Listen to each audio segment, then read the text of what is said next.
Hello, everybody, and welcome to the stream scene.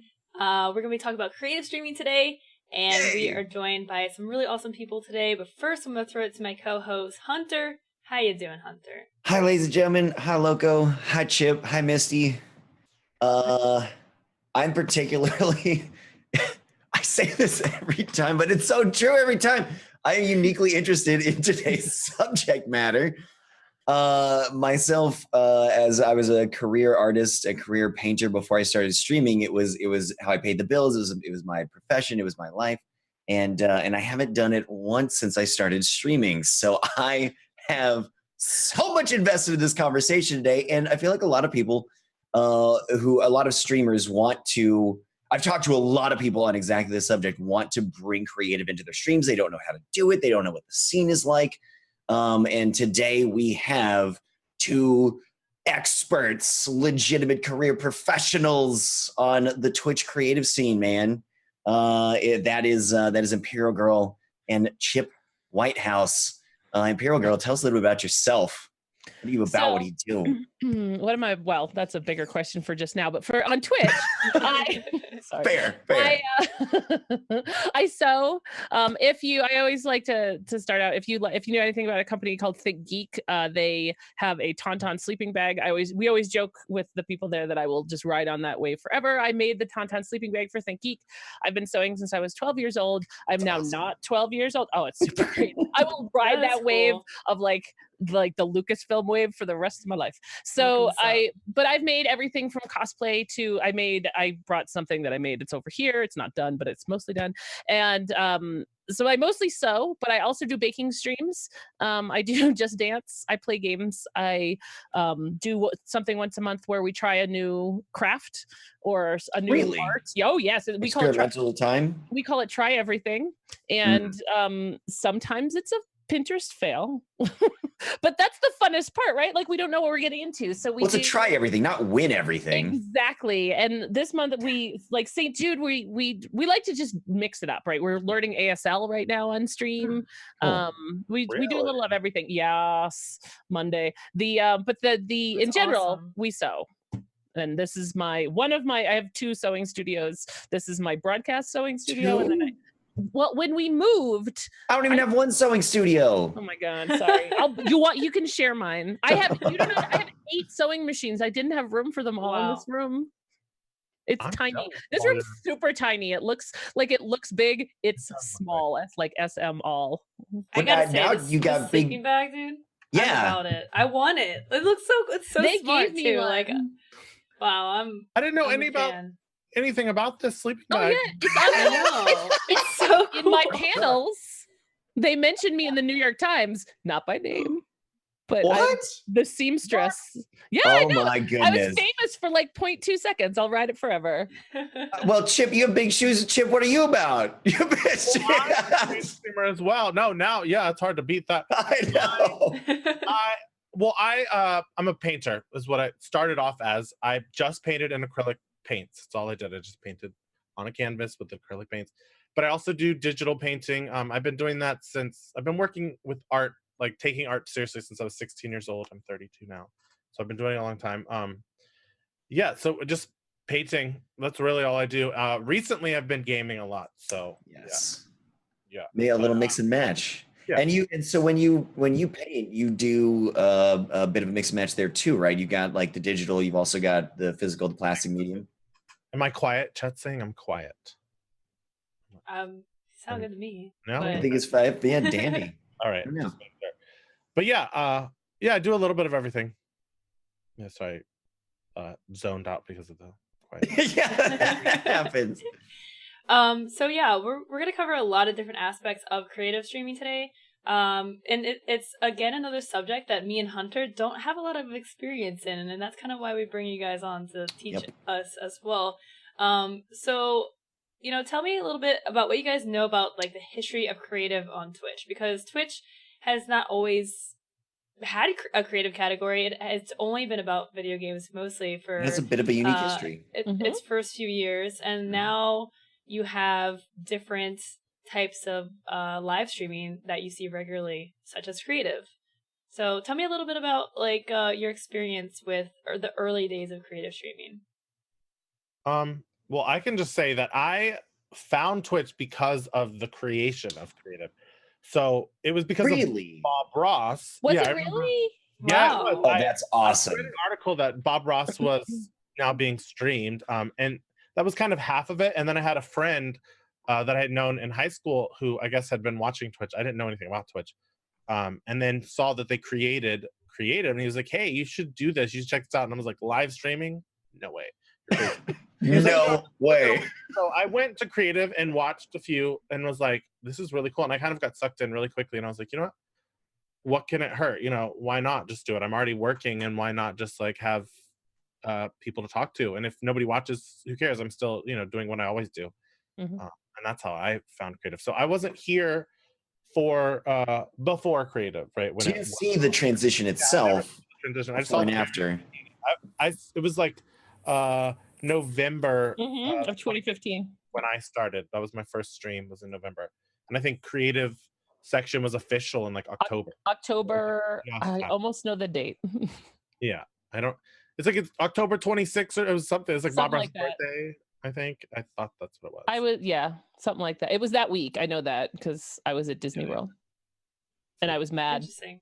Is that how you map out your calendar in your head? No, yes, I do. But because That I was my fall Disney World trip. It was. I know you go because to Disney World a lot. I do. But because I was in creative before Bob Ross, and we were all waiting for the launch, like the official launch, and we just knew it was coming soon. And so I was joking that it's going to happen while I'm on vacation. Just watch. Oh wow! And like I get there and I get all these messages, and I'm like, I'm watching Bob Ross in a bed at Disney World. Like, no, you guys can go to the park.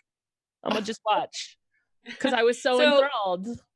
So you were at like the forefront of the creative section, and Well, go ahead.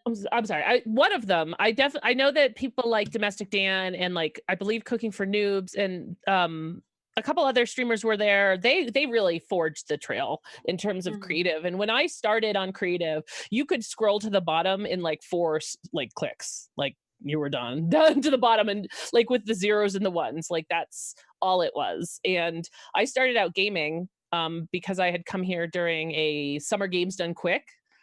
And before I was leaving, a friend of mine's like, watch this great broadcaster. And I was like, all right. And so I started watching someone, was like, oh my gosh, I'm super entertained. And it brought me back to the time when I used to want to do, like I used to broadcast like silly little things on Ustream and Justin TV back in the day. So I was like, oh, maybe I'll give it a try. So I started streaming games when I used to sew, and then I stopped sewing. So I was like, oh, I don't know that I can do this. And someone was like, you can just sew on Twitch. So I started sewing only video game style type things because I thought that's what I had to do. And that was like August and September of 2015. I started streaming in August of 2015. And I started doing creative in September of that year. So it was like a month in. Well, yeah. So like you were still really close. Like yeah. I only barely like right. Yeah. That's interesting. So oh man. So I guess like how has your content like evolved to shape around like the creative category, and how has things changed from like when you started in 2015? Like, are you just primarily creative now? Do you do video games? Like, how do you balance that out? Well, I can say for me, I was an artist. My passion was strictly like I just wanted to be a painter, and I had gone to school for painting, and so Twitch, I didn't know anything about. I was a gamer on the side, but games had nothing to do with my passion so I went in strictly about painting, and I was all painting, and that's all I did because that was my I was trying to push out paintings and stuff. So with Twitch, it was strictly it was always painting. I was just doing the acrylic, and that's how I got partnered, was through acrylic painting. And then I was always scared to like kind of do something different. Definitely. And I'd always, my whole art career, I've done digital and like an equal amount, kind of. Really? I would get kind of, something you get worn out on one thing. I get bored easily. So if sometimes I wouldn't feel like pulling out a canvas and doing the whole setup, I just want to like pull out my tablet and paint. So that was how you kept it fresh. less messy. Yeah. So I eventually moved towards that and did that. And Twitch actually, I feel like has changed my whole outlook on just everything and like what I want to do. So it took me from being just wanting to be a painter, kind of like going in galleries, to actually falling in love with games again. And that's kind of like trying right now. I'm just trying to find the balance of like both and where that's gonna. So Twitch has changed me, like gone from strictly art to like coming over to gaming and art and how to meld those two. Well, now this is also an interesting space too, because you guys have an added dimension to how you engage with this whole industry, in that you have physical material that you're not trying to, like, I create merch in order to have the merch. I don't create merch independently. I'm not like, oh, I'm a merch guy and I also stream. You guys have these things that you create that are unique and independent of your stream itself, but also directly tied into it. And then when we have conventions and stuff, you guys get to have a physical presence there with the things.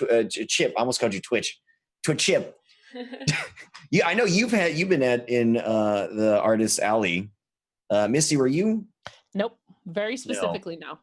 Okay. So Chip, what was your experience like being able to like create things on stream and have people like come in and witness it like in person there? And like that's the added dimensionality of the streaming. An amazing experience for me. I just did it. My first time was last year at TwitchCon, being an Artist Alley. And yeah, it was really cool because people could come up and say, "Oh my God, I remember watching you paint that," and seeing the actual painting in person. It wasn't. That's cool. The thing is, people are scared to buy things. At least that's what I've learned from this one. Buy stuff at conventions because of shit, like bringing it home and worried about all that kind of stuff. So that's something I have to deal with, because actually the merch, that this kind of things that I don't make on a regular basis for my art career, that's what actually sold. Like I made little enamel pins. I was looking for mine while you were talking. Yeah. I have one. So, oh, you do? You have a y'all pin? I have it right here. It's just I have all my lanyards right here. I have to do something arty with them, but yeah. Do you think it's because it's more standard, like more expected? Like I also have pins and stuff. Yeah, it's kind of like the culture of conventions. I feel like at this point you're like collecting pins and everything. Starting with the pins. And pins. Starting with packs for sure, years ago. Yeah. So it's just it's a different. It wasn't what I expected, and I really think it has to do with bringing it on the plane, putting it in your suitcase, and being afraid that it's going to get ruined. So that's something I now have to rethink about for this, because I'm going to do the Artist Alley again this year. I sell it. An amazing time, so I enjoyed it. Your booth was great, and I sell at conventions as well. I won't sell it somewhere like TwitchCon, because TwitchCon to me is different. I'm lucky in that I can support myself in ways that aren't like I can take a break from that, right, where I don't have to go there, so that I can devote my time at TwitchCon to doing things like more panels. Like I was on panels. Like I don't know how I would have manned that booth. Right. Yeah. Even if I shared it, I don't know how, because I was never in the same. Like someone called me a walking meet and greet. I was just like, hey, like I didn't ever stop, and I just wouldn't want to do that. But I sell at conventions as well, and you have to. Chip is perfectly 100% correct. I don't buy things at conventions, even at cons that are local that I can't easily get home. Like I know that I was more likely to buy something from Artist Alley that was like a digital print that I could roll up and put in a tube, sell people a tube for an extra $1 or $2 or however much it is, and let them go to the UPS store or the FedEx store in their hotel and ship it home. Like I sell messenger bags. People just put their stuff right in it, right there at the booth. Done. Yeah. Yeah, and that's the way. But I won't. TwitchCon's Artist Alley is great. Yeah. But yeah, I mean, I would buy. Like I love your art. I'm looking for where you are. I love your art. I would buy it in a heartbeat, but I couldn't get it. I couldn't get it home. So, but digital, like a print, like if you made like a limited edition, like TwitchCon special 1 of 50 of like your Kappa, like you're never gonna sell a digital like one of these again, and use like make them. I would buy. Making it limited edition, like hyping it up and announcing it and stuff. I feel like that's kind of a universal thing. It's something that you get to uniquely do a little. It's a little more special when you're a creative streamer, because it's much more intimate. It's much more deeply tied in as opposed to me just having limited edition merch. Like that's really neat by itself and something that ends up interesting me. But when I was walking down Artist Alley, I had such a hard time not like buying everything. Like I picked up a couple of things. I got some things from Chip, including some socks. The socks are perfect. Skyhook, I picked up a couple of small pieces from her. And the only reason I did some of this because I've spent a lot of time and money shipping my own pieces out and knew a little bit about how I needed to protect it. I don't know how your average Joe would like that. Seems like it'd be a giant pain. Yep. And So something that would put somebody off. Yeah, so I didn't realize like you guys sold this art like at these conventions. How much do you feel like you rely on like commissions, and do you take commissions on your stream versus streaming like, subs, bits, etc.? Like where's the balance for your own finances and how that plays an effect? If I took commissions, like if I so I have kids, right? So my time off stream is limited, right? If I took commissions, as many as I could on a normal basis without like if the kids were older, like in high school, I could make probably as much as I do on Twitch. I'm a smaller streamer, right? But I could make probably as much as I do on Twitch on commissions because like I'm assuming for Chip, like I expect Chip's art to be like in the hundreds per piece easily, right? Like not low hundreds either. Like they're big, like especially like the Kappa one was bigger. Like it just actually really small. They just like blew it up. Oh, okay. I always thought it was big. Even still would be like at least like 150, 200 minimum. I can't even price your stuff. It's your stuff. But like I brought something that I made like this is probably like $120. It's not even done, but it needs straps. But like something like this is going to be like $120. But it depends on how much time. It's awesome. This is my favorite thing I've made lately. The open up the side, it's a weeping angel. Oh, that is so cool. Right? But it needs straps. So do you guys feel like now that you can stream your creative work, like does that kind of offset like the pressure of like having to, Hunter's talked about in the past, like when he used to be an artist, he would work endlessly for 3 weeks straight and then just be like burnt out for 3 weeks. Do you guys feel like being a streamer and having that creative support like has helped kind of offset that pressure? That's actually, I feel like the streaming, when it comes to getting burnt out, that's actually it's what's scary about Twitch, because I've had to adjust the way I work because of streaming. It's actually kind of helped in a sense, but always it's just like this weird balance, because I was used to working at alone in my studio by myself. I could take as long as I wanted, and I would get distracted easily. I would paint for like 20 minutes and then I'm like, come take a break for a little. But you were only responsible for yourself and your work. That was it. And then if I got burnt out, because it was normal for me, I would like, there were periods where I think it would I don't know, it would feel like my creativity is building up, and then I'd have periods of like a few months where I would just like be working, and then I'd have like a few periods where a few months that I was downtime. And I had to, when I first started streaming, I had to like learn to balance that, and I also learned that people get bored easily. So a painting that normally I would spend months on, people are like, if you spend more than like 5 days on a painting, people are like, oh my god, you're still working on that. And I'm like, it's been 5 days. Like, do you have any? It's been 5 days, dude. They're like, you are spending forever on this, and I'm like, I'm getting annoyed. 10 out of 10. Yeah, that's what. So I learned to like, okay, well then I'm gonna do smaller, and I like kind of adjusted. It kind of helped because I was trying to still keep my true to myself, but also try and please the audience, because people are impatient. And actually, there was a period where I was just like busting. I was doing like 4 paintings in one stream because I was like, fine, you want painting? I was like, you want variety? Yeah, and give you variety. Helped because it loosened me up a lot, and I did a lot of like fast. Okay, that's cool. And I have seen some people do that to great success for the same reasons, where it's like, I'm gonna do a lot of studies. We're just gonna sit here. I'm gonna do 5-minute, 10-minute things. Just mixes it up and keeps it fresh for the audience, even if it's not the thing that you want to do, but it still works, right? It's like this play between like, I don't know, like adjusting what you're doing to work with the stream. I don't know. It's different, but it's been helpful because I feel like it made me paint more often and have a steady schedule, especially with self-motivation and all that kind of stuff. It's hard when you have nobody to count. You're not accountable except for yourself. But with streams, sometimes people are like, you know, Do you feel like it works in tandem with when people are asking about inspiration and stuff? You know, that one of my favorite ones that I can never remember the exact quote or who said it was, this is great, was I just love my memory, is that my inspiration comes exactly at 9 a.m. every morning. Because that's the schedule that he has. It had nothing to do with waiting for inspiration. So since you stream on somewhat of a fixed schedule, even though, you know, most of us have a little bit of fluidity there, at least a little bit, how does that impact your creative juices and the flow to your creativity and actually producing the work?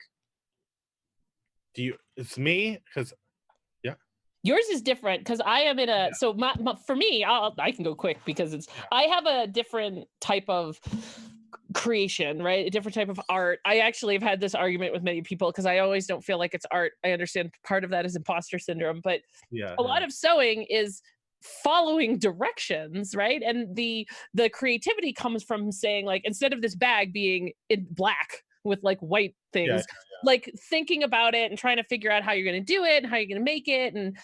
And for me, like that quote's hilarious. Like my motivation comes at 9 a.m. every morning. Yeah. So there have been times where it's like, so I moved 2 hours west, but I kept my schedule, which has been a struggle, because now I stream at 10 a.m. instead of noon.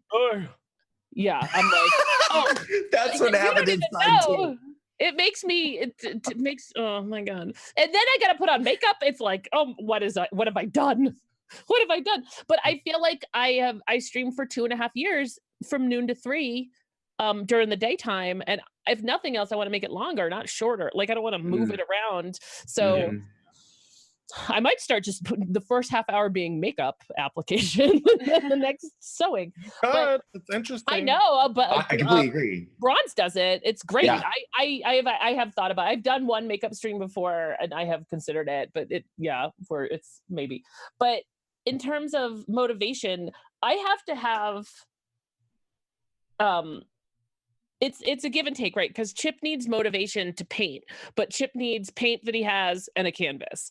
I could just start sewing something, but I need to plan out what pattern I'm going to use. Gosh, is all the pieces cut? Do I have to, is the pattern cut out? Do I have that pattern? Do I have all the fabric I need? Do I have all the like zippers and buttons and, knickknacks? And I have this material need that I have to pre-prep for every stream I do that is sometimes overwhelming. And I have a community that I expect, and it's not a whole, really, it's like a vocal minority, and it's not a bad thing, but who really expect me to stream creative when I advertise I'm streaming creative.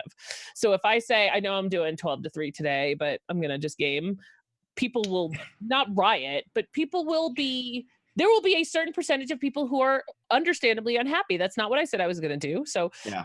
But at the same time, motivation, if I don't have all of my stuff to sew, I can be like, hey, let me just sew a triangle. We could just do that. Yeah. Like I could sew something, right? Like, but I can't sew something that's actually a thing. So I have limitations in pre-planning that I have to do. Like I plan out my month in advance at the end of every month. Chip, I saw your face. You were like, okay, so you have to understand too, I'm a stay-at-home mom right now. But before that, I was a senior project manager for a major cable company that whenever I hear people complaining about their internet, I'm like, I'm really sorry. That might be my fault.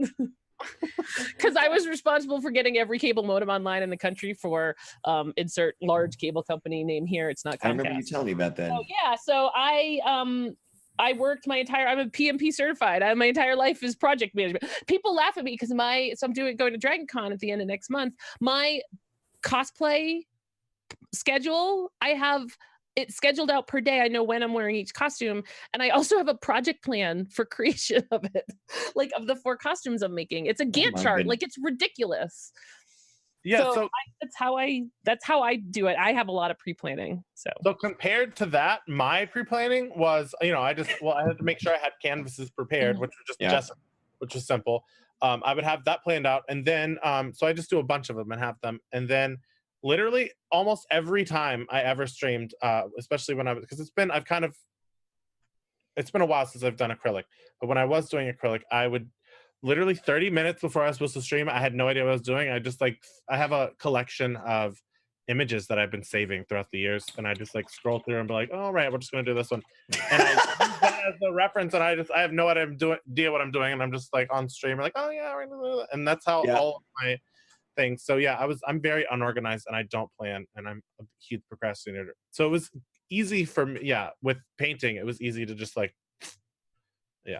But if I wasn't feeling it, that's a whole nother thing. Like you said, if you're not motivated, what do you do? Because you have a whole audience expecting to see creative, and then they get upset. That's what I've slowly been like realizing how to like balance the two and get my community used to, because I'm in control of my stream, but slowly showing them, okay, what, I want to play some games.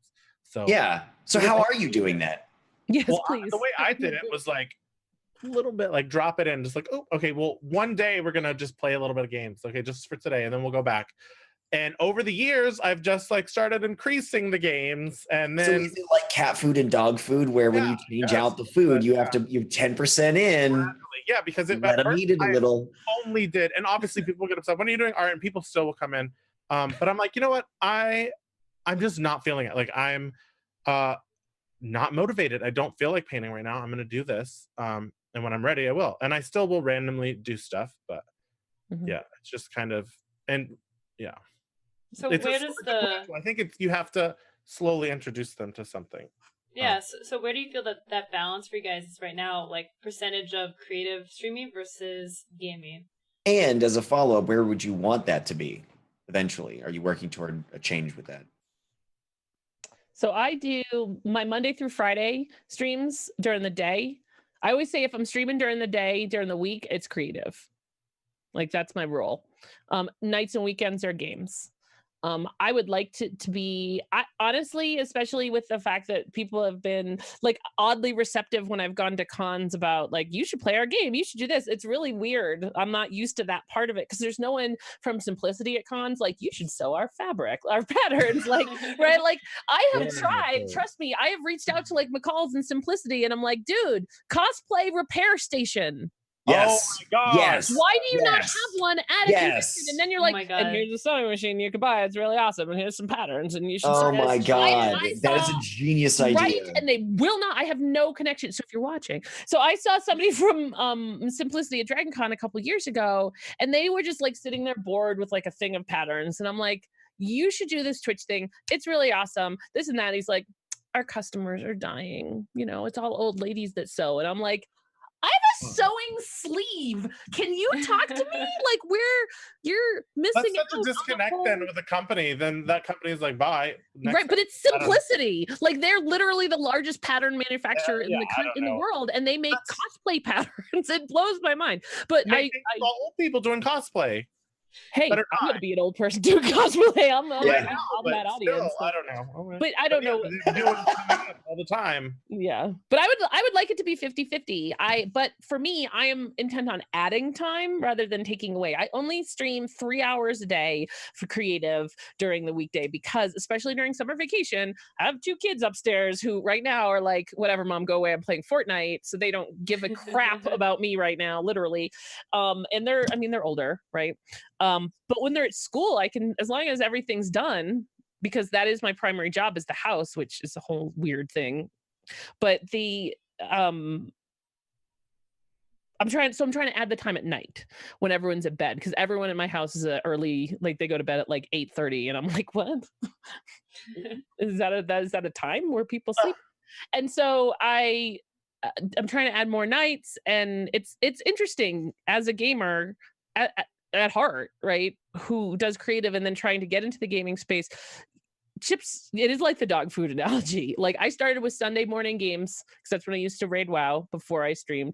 And it was like, I'd have like 80 people during the day didn't have like 10 people on Sunday because they were like gaming. Yeah, that's how it started. Yeah. Slowly grow that on Sundays until it became like actually viable. And then I added another night, and I just added a like, I'm going to try to do one more night a week. Are you at a good balance now? I would like to do more. I'm as long as the Tuesday night stuff starts sticking, I'm going to be at 3 days a week gaming, like Tuesday night, Wednesday and Thursday and Sunday. And then if it's not enough to play all the games I want, right? Like I still haven't finished Far Cry 5. Dude, I play games all the time and it's not enough time to play. I don't have it. Right? Like Octopath Traveler. I was like, and I'm telling you, thank goodness for Twitch. I know it sounds funny saying this as a streamer, but I was watching Lucid play, and then he rated you, and I was like, this is the best day because I can just do things because I had been cooking. And so it was in my kitchen, and I'm like, I can watch it on my big monitor while I wash the dishes. Everything was coming up Millhouse because I could actually because there's no way I'm ever gonna have time to play that game. I just hit year 2 on Stardew Valley for the first time yesterday. Still haven't done that game. It's so hard because you play like it's like you get startitis. Like, oh, let me start one more. Well, so Chip, how's your balance work? Because I know that I've seen you play a lot of The Sims. I'm kind of and that's easy to get back into whenever you want. You don't have to play that consistently. It's not like a total narrative that everybody needs to see in a 5-day period. Exactly. So I have a long list of games that I really want to play, and because I've just been and games inspire me. I feel like I'm in this period right now where I want the art I was doing, I'm bored with it and I want to switch. I have these new things that I'm trying to learn, and I'm on this weird space of like limbo because I ordered a Cintiq from Wacom. And I purchased it in April, and I still don't have it. It's a long story. Wow. Don't get me started. But anyway, and the new thing, like I've wanted to learn a new way of working, how like in layers and doing more and like learning more line work and stuff. Because the way I paint is very like traditional, all on one layer, and I just like move colors around and stuff. So I'm inspired by, I want to try anime. I want to try weird, like different things, like concept art and all that kind of stuff. And I feel like I'm stuck right now because I don't have, I have an Intuos, but line work with an Intuos is really frustrating. So anyways, I feel like I'm waiting for that Cintiq to arrive. I don't know whose fault it is, but. Because now it's an indefinite waiting game. Yeah. So it's getting here. So I'm kind of stuck there, but I'm feeling like these games there's so many storylines that I'm really interested in now. I feel like I'm rediscovering games because for a long time I never played like single player games storylines. I was all MMOs. So I'm just like I'm hungry for stories and inspiration, and that's what's inspiring me. So right now I've kind of explained that to my community that I'm just kind of going through something and we'll see what happens. And so my balance is really off right now, and because of that, but I would like to have. I get that. My goal is to have 50-50. Really? And I want more time. Yeah, I would love to have it 50-50. Yeah. Because there are so many games I want to play, and I feel like there's just not enough time. And even you, who do like 1,000 12-hour streams, still aren't able to get through all the games, right? Yeah, that's true. Like intimidating to me. So yeah, it's this weird balance, and I'm still, always trying to go figure it out. Trying to find that balance. It's gonna be a constant flow then, like discovery, figuring it out. Yeah, it's just I gotta keep playing with it. And the thing with Sims though has been really good because Sims is slightly creative, right? Building houses and character creation, my community really enjoys that. So mine too. I think that creative and the Sims, like I think that the synergy between those two games is so like I didn't even realize it till I started playing it, and I was like, wait. I'm making things. Yeah. And it's phenomenal. I love it. And the Sims community is just super welcoming and great too. So yeah, the Sims community is great. It really is. When is multiplayer? Because Chip, we would go. Oh yes. Oh my God. Okay, so while we're on the subject of games there, I mean I want to move away from the games as the specific subject, but this ties in directly. I've been now explaining my segue. Backseating creative streams Ooh, girl. How does that work? And how do you tell us how you really feel about it? Because I know how this works. Lowco knows how this works when it comes to playing the games. We see that all the time. You guys both play games, stream the games, as well as creative, where I know that for me, given my experience of being completely independent, completely solo, spending 100-hour weeks in my studio, nobody was allowed to bother me. It was just me. Don't talk to me. Don't talk to me. You know, it's like that kind of thing. You guys deal with everybody watching you. People can nitpick every fine little detail, all the everything. How does this work? I feel personally attacked by this question. Yeah, I know. Well, for me, it's pretty simple because they find out really easy when they come in my stream and somebody says, tell me how to paint. I go, no, bye. Bye. It's very simple. I have no problem abusing my my chat, and if they like, sometimes if I'm asking a question, I'm like, what can I do? Right? Sometimes I'm like, it's a rhetorical question. I'm talking out loud. I'm like, what should I do here? And then everyone feels like they need to throw in, oh my god, well maybe you should do this and that. And I'm like, okay, stop. That wasn't actually happening. You just have to let me. And some people will be like, that eye's a little off over here, but like, thank you. I noticed. Just give me a chance. You know, I just tell them, and then people learn pretty quickly. So I don't get it as much when they come. Especially when, it's even worse when somebody I've never seen before. The first thing they say is, "Go, that ear's too small." And who are you? And that's how you just got to take control and tell them to. Okay. I think all this that we're going to hear right here is critical advice for everybody who wants to get into. Different. Some streamers handle it way differently, but that's just how I deal with it. Yeah. So I have to remember that people do it from a place of helpfulness, right? They're trying to be helpful and kind, and I am. Which it's really funny because everyone's always like, you're exactly the same person in real life as you are on stream. And that is 95% true. On stream, I joke that I try to be the person my dog thinks I am. And because I really wish that I was like a calm, kind person all the time. But I can guarantee if I was working on something with no one watching and someone came into my room and was like, hey, you should, I'd be like, shut up. But I would never say that to someone. I would have words. Because I don't believe, like, I don't even have that gut reaction. Sometimes I'm like, I usually just get stressed and it starts to trigger like, you're doing it wrong. You're doing it totally wrong. You're messing this up. Everyone can see that you're messing it up. Look what you've done now. Like you go down this like road of like terrible imposter syndrome to bring it up again. Like where suddenly you're like, if people can see me messing up on camera, then I must be really messing up if they're pointing it out. And it's not the case, right? Like it's people trying to be helpful and well-intentioned, unless you have that one jerk who's coming in and is like, paint butts. It's the internet. So. Right, exactly. That's like, whatever, okay, your mom's calling, I can hear it from here. And then, but I try to take it in stride. Last summer, I was making a Symmetra costume from Overwatch. And I actually had to like pull up the emergency brake and I'm like, look, can we not give me it's like backseating in gaming. Can we not give me tips unless I ask for it? Because it's really getting overwhelming. If you have things, put them in chat, like in Discord.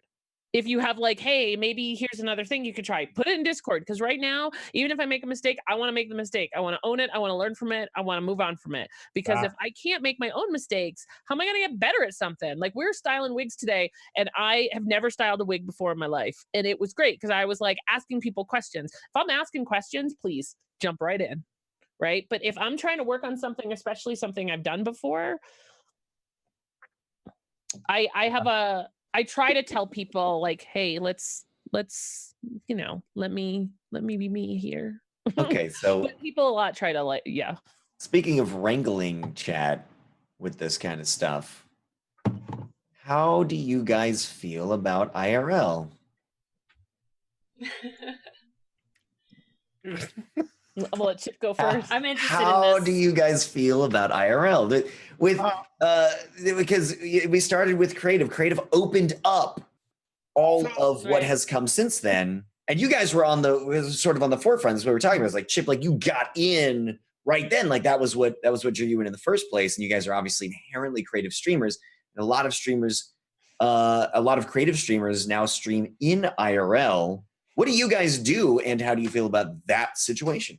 So let me just start off by saying I love IRL. I like Mhm. the going out and seeing people play Pokemon Go or just having fun, and those can be really good streams and awesome content, yada yada. But the fact that there are a lot of people that have because creative is going through things, I guess. Not really. I don't know. It's like a whole thing. It's a touchy subject. I feel like it's very polarizing for a lot of creative streamers. But there are a lot of creative streamers who have gone to IRL because of exposure.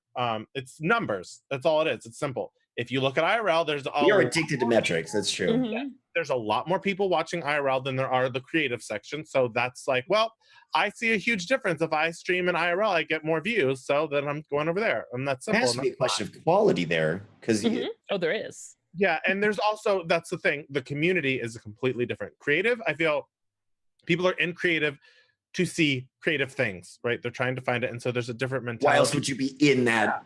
Yeah. IRL, there's a lot of trolls. There are a lot of people looking to troll. I don't know, how the IRL section is. So there's that aspect. But I mean, it's your stream, do what you want. But I think it's, I don't know. It's hard to say. So creative streamers are moving to IRL. Are they changing and gearing their content towards the IRL section? No, or they're just exactly straight what up They're doing nothing different. And they're just labeling it because they were told they could. And this all started last summer when Twitch did some discoverability changes, I believe, and creative streams took a little bit of a nosedive in terms of their numbers. Creative was taken off the front page in terms of like there was a pull down or like it was on the top bar, or there was a discoverability change that people blamed in the creative community, Twitch, for really tanking their numbers. And I understand why people would stream in IRL.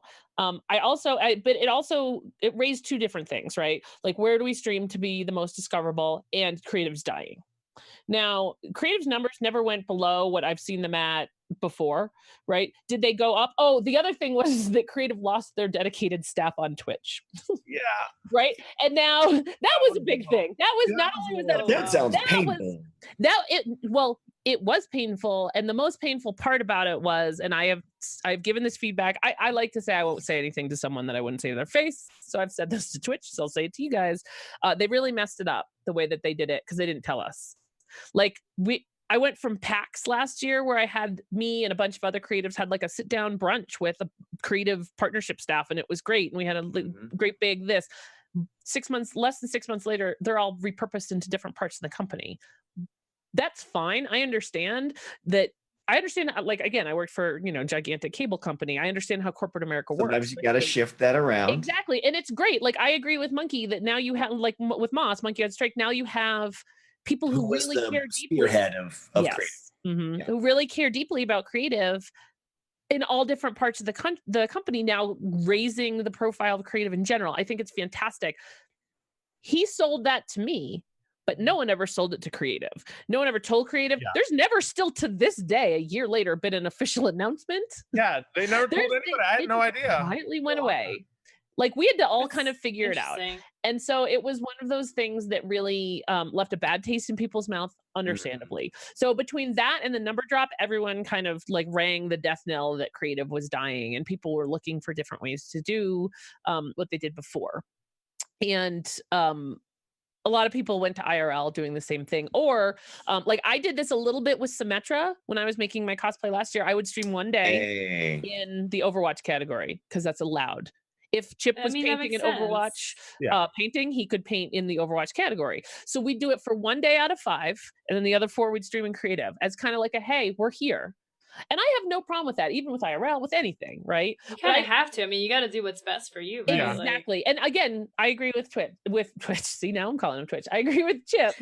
Live and let live. You do what you want on your channel. But when we all are talking about the community, the creative community, the community is dying, how do we help the community? What's best for the community? What's best for the community, in my opinion, is streaming and creative.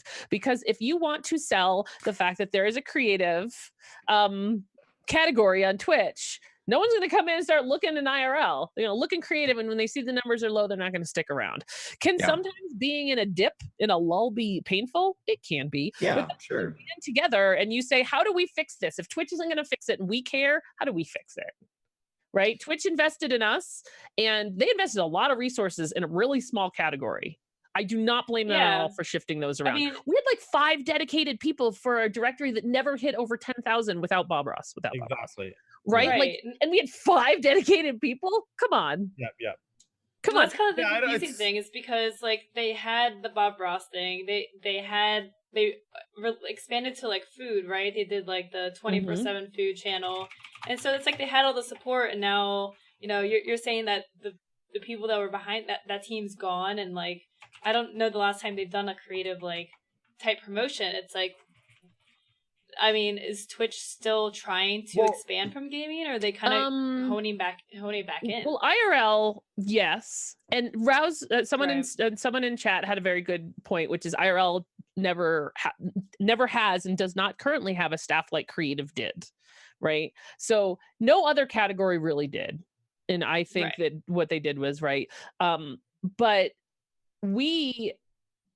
I look at people like you guys, right? From a gaming perspective, I watch going to PAX East last year as a mostly creative streamer, really opened my eyes, because I watched the work that gaming streamers put in, work that you guys put in during conventions to get in front of gaming companies, to be on panels, to host things, to work, to get your name and your face and your brand in front of new influencer, like people, like to get your channel growth up, so that your community benefits. The amount of work you guys do, and then I'd look at the creative community, and I've said this to them as well, like when we get on this rant, what have you done? Like, what have we done? What have we done with our people?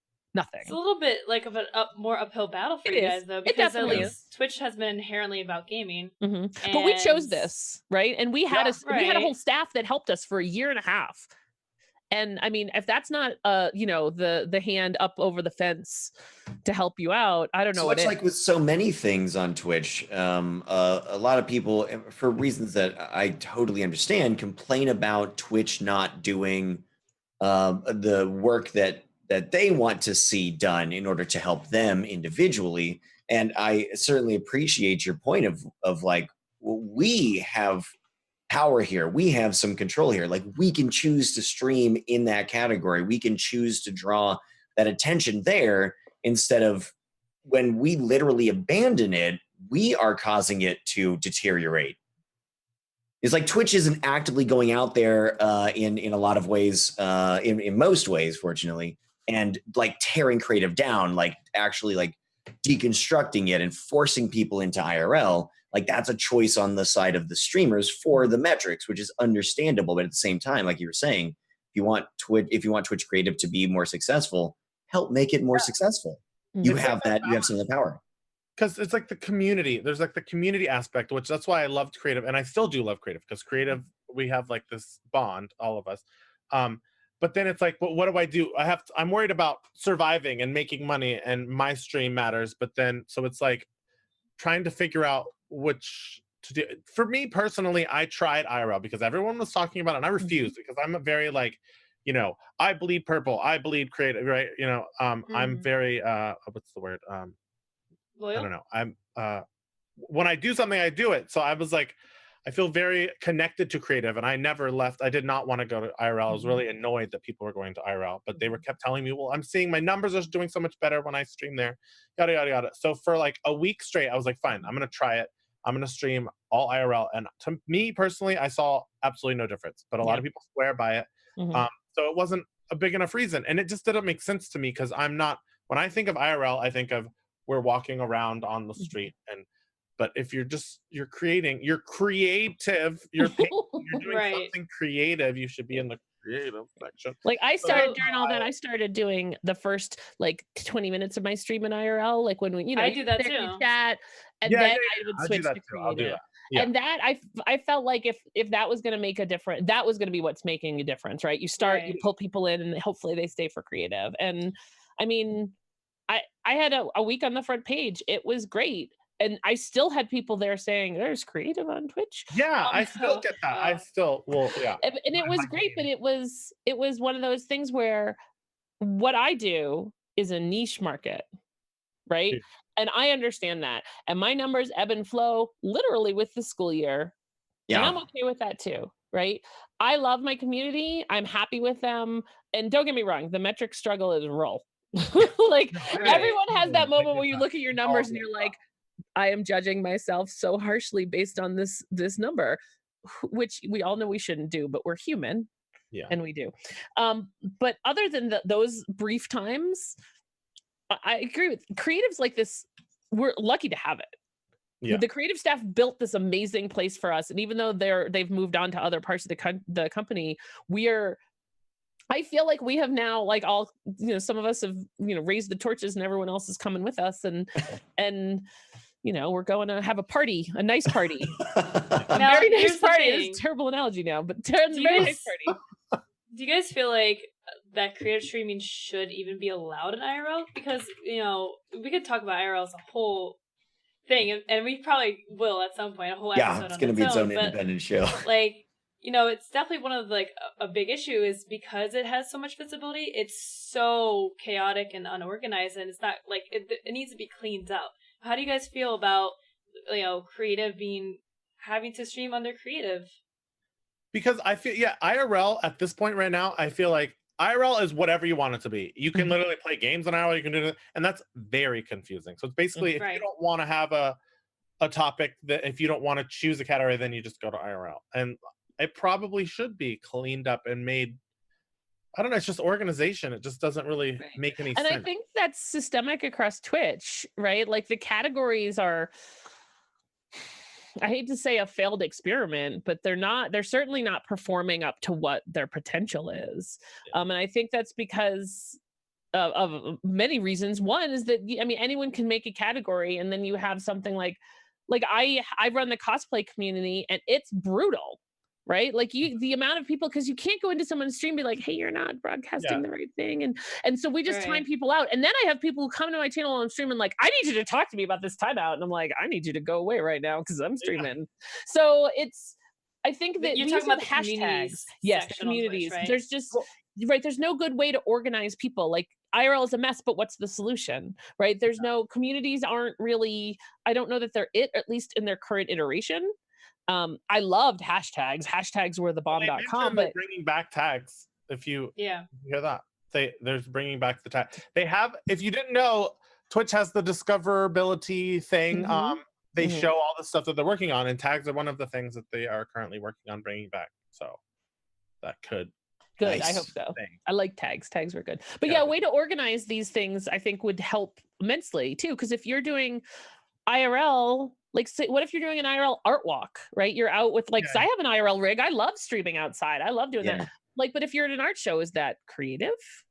Well, like one of the things that Chili Willy was mentioning is the thing that I was thinking about too is, especially with the clarifications that occurred with the latest terms of service and code of conduct tweaks, they got more explicitly stringent about being in the right category for the thing that you're doing. And I technically can, for a little bit, without getting a wrist slap, stream, Octopath Traveler while in the Overwatch listing. They are supposed to come in and, they're going to scold me. They're not going to come in my chat and scold me, but it's me breaking a rule. And if I do it often enough, I would get in trouble for that. But that same thing doesn't seem to exist in the same way. I shouldn't pretend like I actually know this when it comes to creative and IRL, because IRL, like a lot of the things that, like if I were streaming my hands playing a game, that could fit under IRL as long as the video wasn't primarily the game itself. But creative is, you have the artist doing the creative act, you have the physical, in a lot of cases, not all cases, certainly there's a lot of digital art, people creating emotes and whatever. But you have this thing where IRL as the catch-all does kind of make sense, where you're like, well, technically it works, but I sort of feel like it would be nice to have these restrictions imposed equally, where it's like, hey guys, you're making, this is clearly a creative stream. We have clearly a creative category.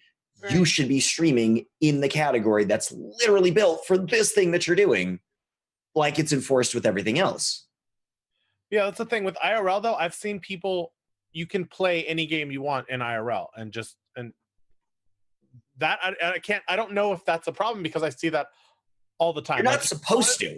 So if you're playing Overwatch and if you want to be in IRL, you can't be playing Overwatch in IRL. And then it's just not policed in the It's just same not being way. enforced, Yeah. right?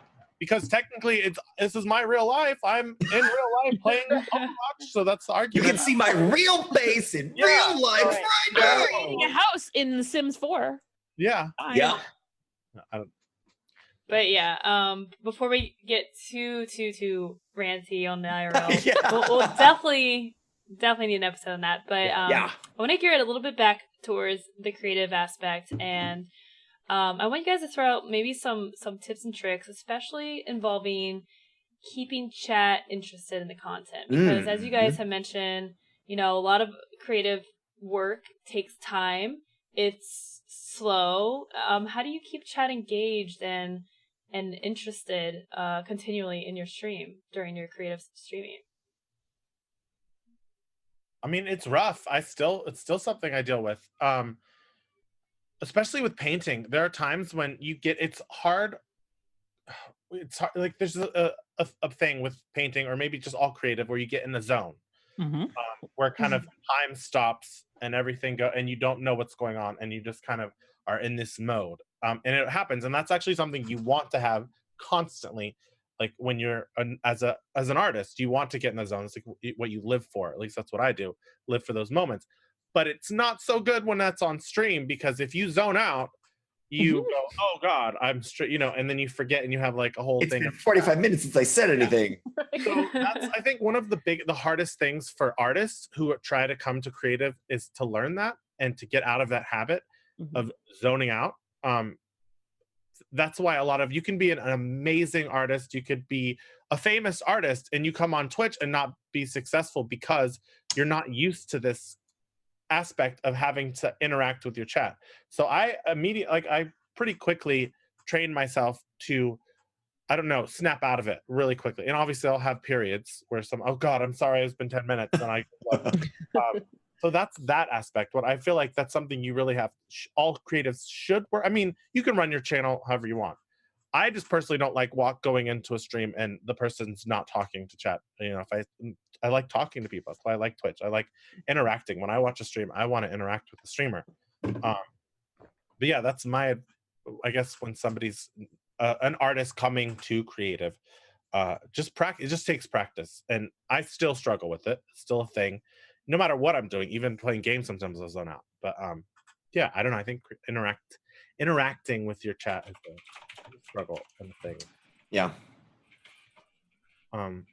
Is that like you're also probably talking about, like, if chat dies, where you? Which happens Yeah, I mean, do you guys bit. also use like any tools to help? Like, do you guys rely on like maybe mini games or things that pop up on the stream? I have some mini games. I actually Or just extensions. realized that I have a bunch more mini games than I thought I did, and so everybody has been like literally attacking them this week. I'm like, they don't all work. I have to fix them. But I find that the work. I set a lot of expectations. Like, I'm about to sew this and I need to focus. So you got to give me like 3 minutes. And a lot of times I will do like a topic du jour, like especially when if I go like, I'll be right back. All right, talk amongst yourselves. It's like coffee talk. Favorite cosplay, go. Like, and I'll leave people with a discussion topic because I don't want the community to not only be there for me, but to be there for each other as well. So I try to foster something where they have some topics of discussion, because I know if they're like me, when I watch streams, sometimes I'm just like, oh wait, should I, and I do that. But I also am in a different category. Like, I can like do like one line of sewing and then look up, and like I have trained myself, like Chip said, to, when I have a break point to look at chat, I also have chat up on every monitor imaginable. When I'm streaming, I have chat up on no less than 3 monitors. I have 6 monitors in my room, which I know sounds my like God. overkill. I know it's overkill. It's really bad. Well, because I have an iMac for work for because I have an Etsy shop too. So for like digitizing, and I've had this like pre-Twitch. I have 4 here at my streaming station, and then I have my mobile rig that I use for Just Dance and baking and stuff. But and I just hook it up when I'm not using those because I'm not gonna let it just sit there. So I have a monitor over by that sewing machine as well. So and I have them. 2 of them are in really big font, and 2 of them are in regular font, and I just have it on at least 1, 2 right here, and then 1 right there, and then most of the time on here. And that way it's always like, hey, this chat people here. You should talk to them. The constant reminder, yeah. Right. That's a struggle. It's a thing. Yeah. And when chat, for me, if chat's dying, especially when I'm painting, I'm like, oh, well, it's an opportunity for me to keep like. Oh, yeah? I still struggle sometimes if chat does die. I just go, all right, well, whatever. Or like, hello, is anybody there? tap. Yeah. I should work on that. Like, yeah. ImperialGrrl is goals. Like, she has her stuff together. Yes, you do. Everything you just said, I'm like, that's funny. I have 3 monitors and I have 1 chat on my thing. And yeah, no. I also you're so organized. I'm jealous. That's what I want to be. I want to be first organized. Of all, I'm gonna do a video on that. I think just because I will tell you, and the whole video will be this: get someone when you first start streaming to give you a complex about missing chat. Done. I did. That is exactly what it is for me. Building it up in your head. Oh my God. I saw this one person and they were a very delightful person. I don't think they still live in that little corner of my house in my head. And they were like, did you not see what I said every 5 seconds? And I'm like, no, I didn't. Oh my God, I'm really sorry. Because I get that. No, I think that's probably how it happened. They're like, oh my God, Chip hates me. He hasn't talked to me. Oh my God. And they get like really offended.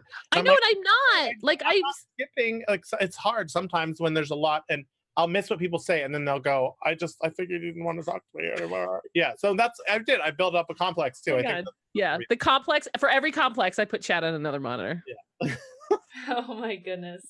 I think we can relate to that as too, Hunter and I have no doubt. missing all chat streamers can relate to that. But gaming streamers, so much mad respect, and I say it all the time when I'm gaming, because I'll get like, I zone harder when gaming than I think that's really true. I'll be like, I made a diner in The Sims 4 the other day, and like 30 minutes later, I'm like, oh my God, hello. Yeah. How are you? And I say it all the time. How do people who game, like big gaming streamers, like the 2 of you especially, keep up with chat so beautifully? And I'm like, goals, like you said. Totally. I don't, like, you never miss a thing. Like, I'll say something to Hunter and he'll like not respond to it for 10 minutes, then be like, oh, Misty, about that. And I'm like, what? Yeah, Hunter's really good at being able to see chat from a long time ago. And like, I don't know how he does that. I read stuff really quickly and it stays in here and I don't always respond to it. Yeah. You build a queue. You scan the chat and you queue up like 5 responses, and then you go back to gaming and you're like, oh, okay. You're like, oh yeah, and then it's sort of like a pen dispenser. That one pops out. Yeah. Have you ever been talking to somebody and you've been on, you get on Twitter too, and then you stop and you start processing the last like 2 minutes of what they said? It's sort of like that. Oh, I'll remember like something like 3 hours later that someone asked that I didn't respond to. I'm like, crap. Oh no, are you still here? Yeah, I do it all the time. I remember you asked me this like at the beginning of the stream, and it's the end of the stream, but I remembered it now. So we're gonna get into our Q&A, guys. So if you guys have any questions for the panel, feel free to throw it in chat. We'll do our best to get to all your creative-based questions. Our first question is going to come from Chef Hazmat, who asked, how is the creative presence at TwitchCon? It's amazing. I don't know. I think it's amazing. I feel very like I have a family when I because I've gone 2 years. This will be my 3rd year this year. And I know everyone. We get to know each other so well. I don't know. It feels like a family to me. And I don't know how it is with the gaming, but we have a creative section. We have that little artist alley, and we all see each other. We're like, oh, we know each other so well. I don't know. We kind of hid there a little bit the first year. Yeah. Oh, yeah. And we had that drawing wall, and we were like, no, I mean our first year. Do you remember, Chip, do you remember you're the first person I saw at TwitchCon? Yes. Ever. Yeah, I turned around from the baggage claim and was like, Chip! Yeah, I remember It that. was you and Flaw and so Yeah, yeah. Fater. Yeah. It was amazing. But Yeah, yeah, that was your first year too. I didn't know if you yeah. had. Oh yeah. No, Okay, we're yeah, twins. we were in the corner. We had creative corner. We were like throwing. Literal Yes, I corner. remember that. That was little, but it With still felt Almighty Savo in there. we had a Yep. place to meet up, right? We Mhm. all, our Yeah. little community And could. I'm so excited for TwitchCon this year's Creative Corner. It's gonna be so many people got in. Are you in this year, Chip? Or are you gonna just walk around like me? Okay, see, I can't. I have no focus for that. But there's gonna be freaking tattooing. Did you see they approved it? No, is What? who's doing Yeah. it? Kappa and 2 other people. That's crazy. That's gonna be cool. Yeah, like not doing it, but I'm gonna watch the hell out of it. I How don't many need Twitch any more glitch flash. tattoos are people gonna get? Right? Like I already have mine, so I'm good. I still need. Thanks, I'm thank gonna you. get a Twitch tattoo. Do it. I'm getting. I don't know if you. It's gonna key out. But We'll be twins again. I got this at headquarters for Pride. I love it. This is a sign. It should be a Twitch emote, awesome. by the way. It should. It really should. It's so pretty. I love it. Beautiful. I got to be in the charity decathlon last year, but most of my TwitchCon stuff has been meeting people. Like I feel like my entire first year was just like hanging out with people, and I was on 2 panels last year, and that was super fun. And that it's really, as a creative streamer at TwitchCon, it's really an interesting thing because people be like, "Oh, you're a partner," and I'm like, "Yeah." They're like, "What game do you stream?" I'm like, "Yeah, the game of sewing." Sewing simulator. Yes, which would be a kick-ass game. Just saying. Would not be surprised for that one. I'd try it. If that would be my segue, that's how I would get into creative. Is I'd be like, "Yo, I'm play a game that is a game where I'm not actually gonna go and create the thing. I'm gonna play. It's like Rock Band. It's like I'm not gonna learn guitar. I'm gonna play this game." Oh yeah, like people play Rocksmith. I'm like, wait, you're really playing the guitar? Pass. Yeah. Our next question comes from Alzir, who asks, do you often consider combining your gaming and creative streaming? For example, making things based around games you're interested in?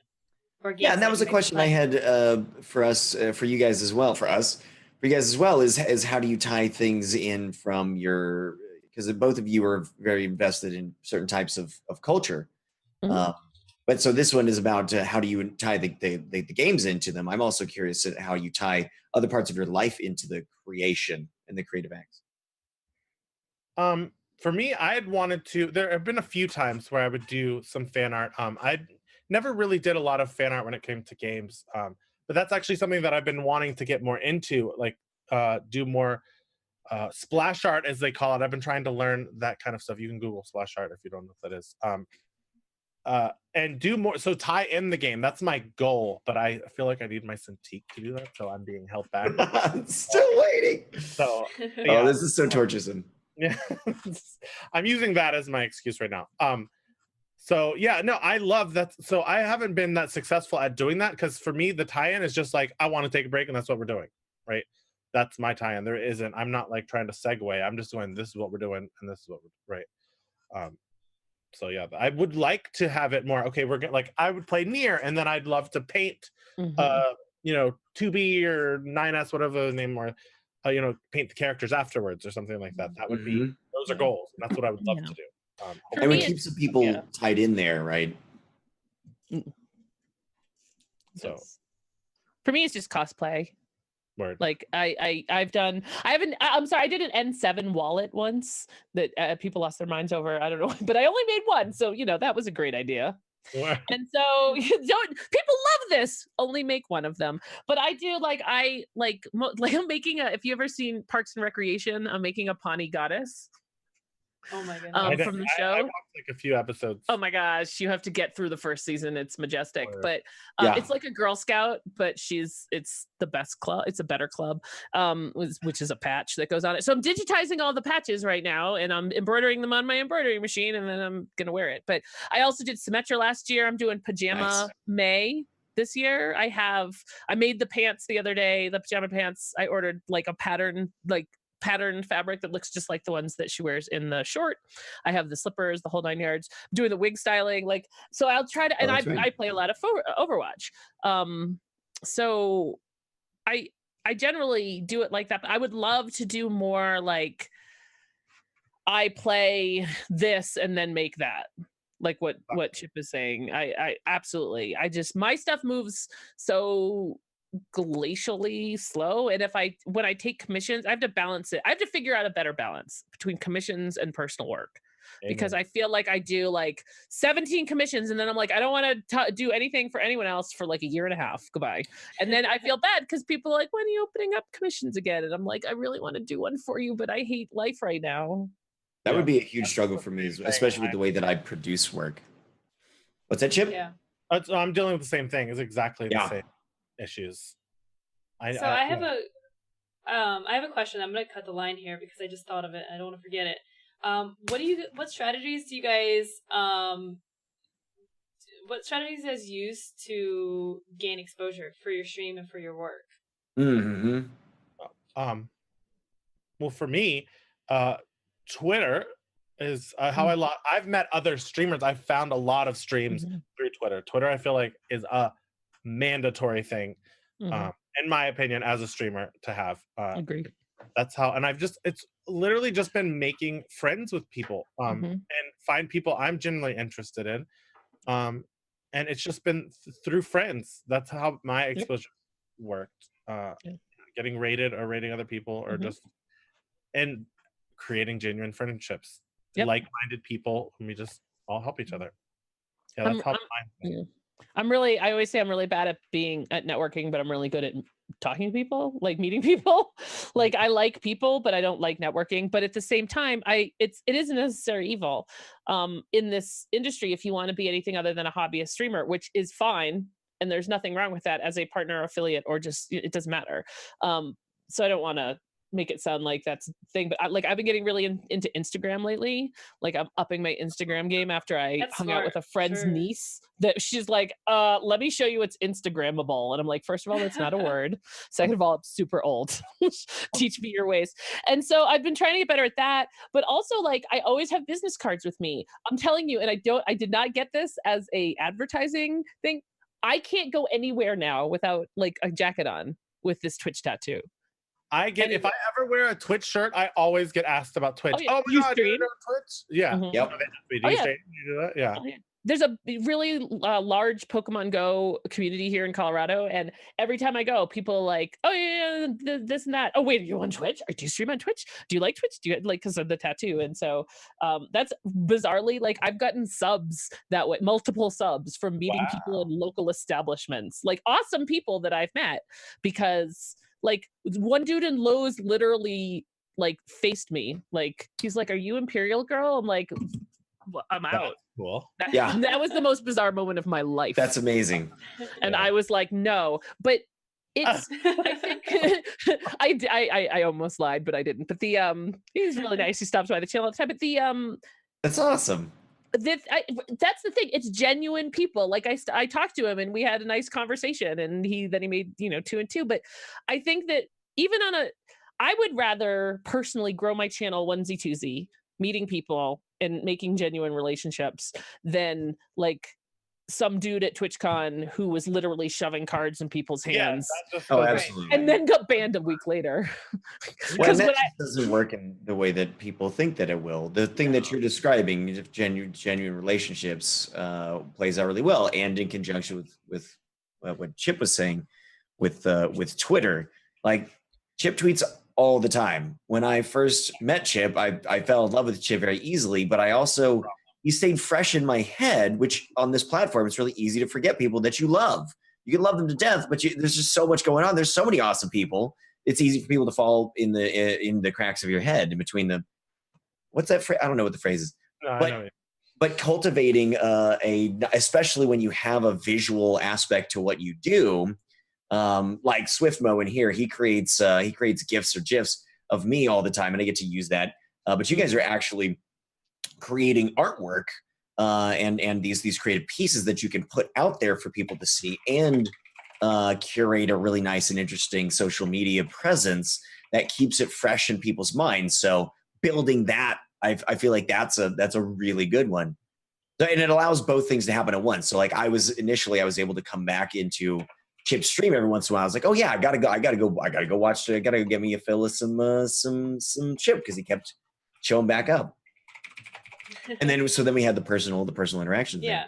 I really appreciate like those answers. They're I feel like we got this something like this asked like last week for a Q&A, and me and Hunter like couldn't really touch on it appropriate because we're not creative streamers by any means, really. I've done like one cooking stream. So our next question comes from Cypher, who asks, would you have any tips for someone wanting to become a creative streamer over a gaming streamer?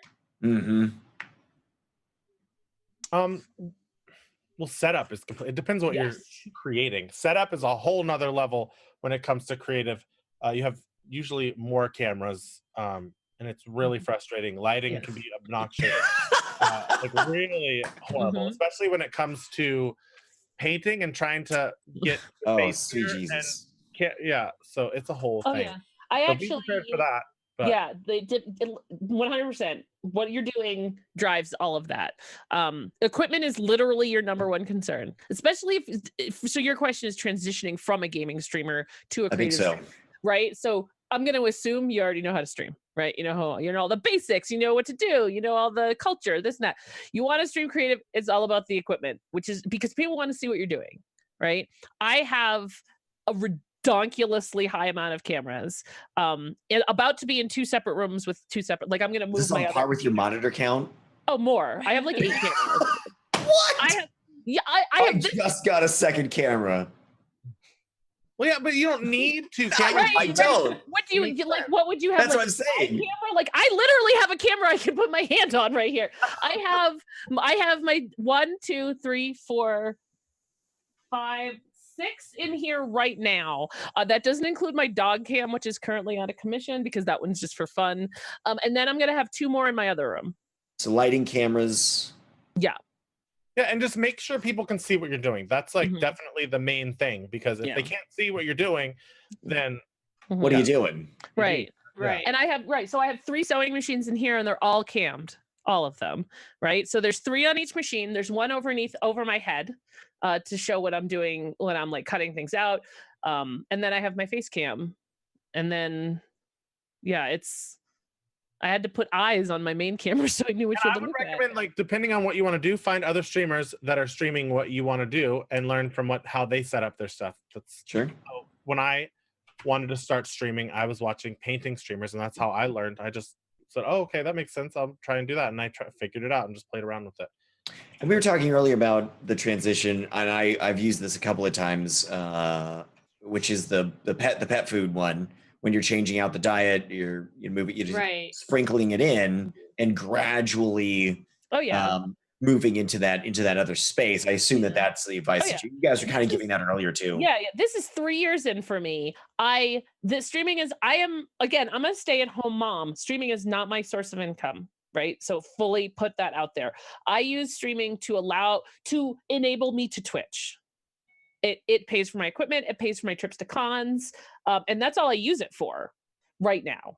Right. Like, hopefully that'll change. But because I feel like I want to give back what I put in, or like giveaways and things like that. But that's why I'm like, they're joking in chat that I'm addicted to hardware, and it's not untrue, because I want to have a really nice stream. I want it to look nice. I want it to be nice. And I know that I have to invest to do that. That's not to say that you can't have a really nice stream on a lower budget, but you have to be able to make some sacrifices and not like, maybe you only have one camera angle, and that's okay. Like, you plus your face, maybe you have to pick it first. Like, I'm just going to have one that looks at my stuff and I don't have a face cam for my art. That's okay. Right. It's about choosing what's important to you and how you want to present your creative stream, because honestly, it's how you present it is also creative. It is for everyone, like, who makes a stream. And if it's an extension of you. Like, at first everyone just throws together something that they found on the internet and they're like, yay, I'm streaming. But as you evolve, so should your stream.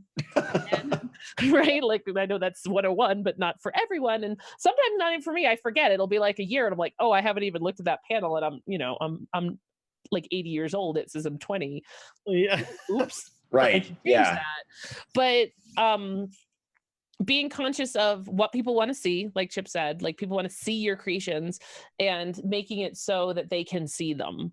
That is my number one. Everything else is just extra, right? It sounds straightforward, but I think that's really important advice because we tend to get bogged down in all the other stuff. It's like, oh, I see that person doing this kind of thing. And oh, of course, everybody wants to see my face all the time. And we kind of fabricate, and sometimes they're accurate, but other times not. We fabricate all of these burdens we put on ourselves for what has to happen for a stream to be good. Yeah. I think that's kind of a simplification. That's like a critical point. It's like, what do you want to show them and how do you do that well and get creative with that?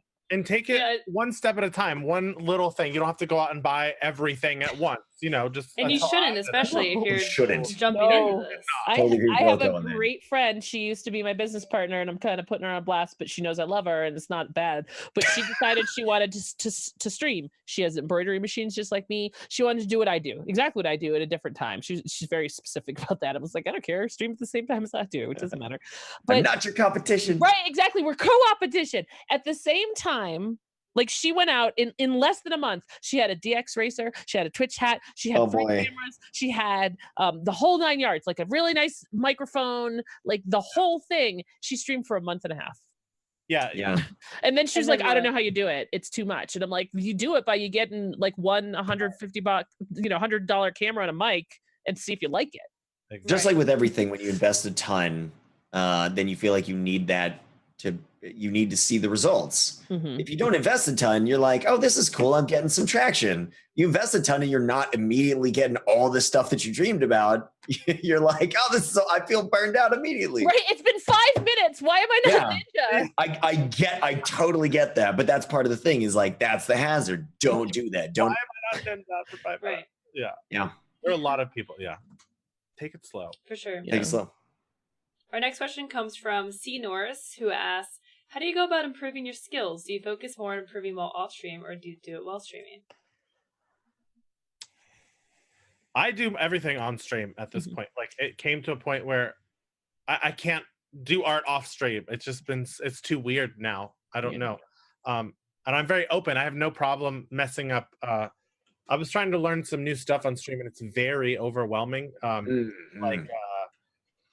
It's very exposing. Like, oh God, I don't know what I'm doing. Like I'm a mess, but people learn with you. So I recommend if you're trying to learn a new skill, just everyone has different levels of being comfortable.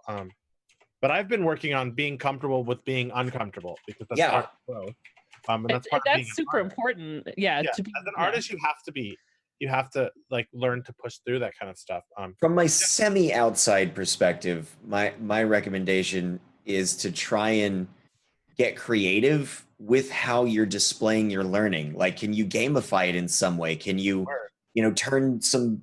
Are you into like having an in-chat betting kind of a thing?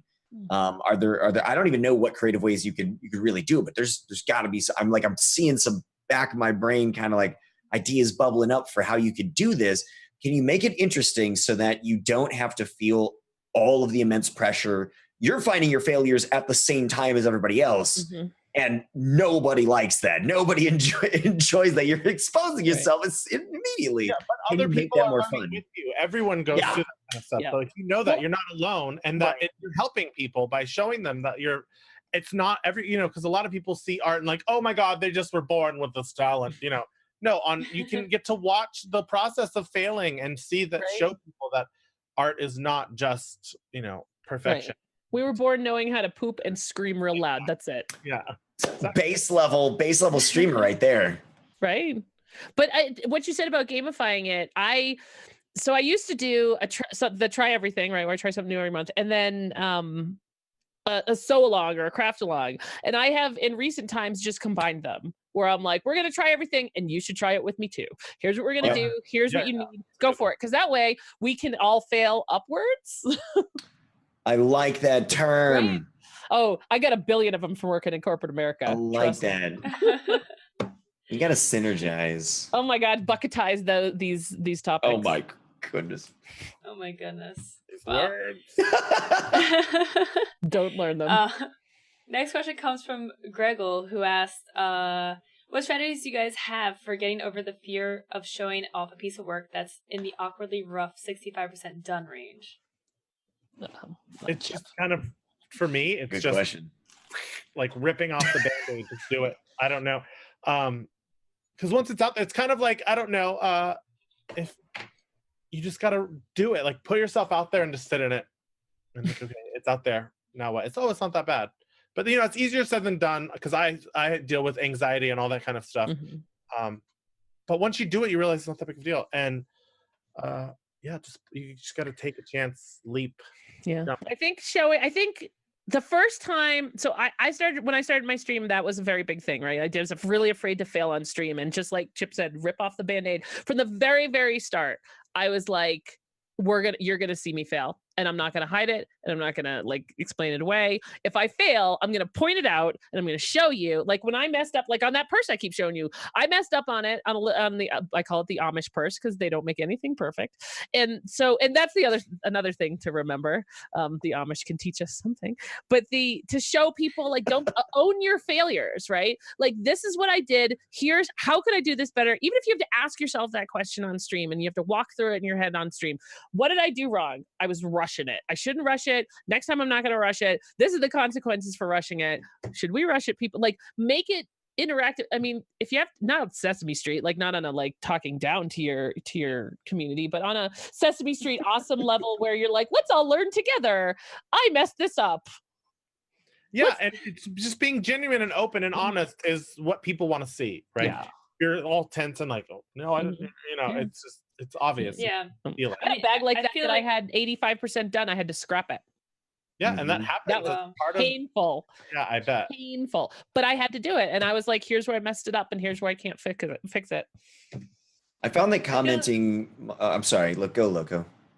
Oh no, I was just gonna say, like, I feel like, you know, the people that would care that you're messing up or like that would be mad about it would just be people that are trolling and not really part of your community anyways. Like, you know, as you stream and like you have people that genuinely like to watch you, like they're going to realize that, you know, you're only human and they're not going to be mad or judge you for that.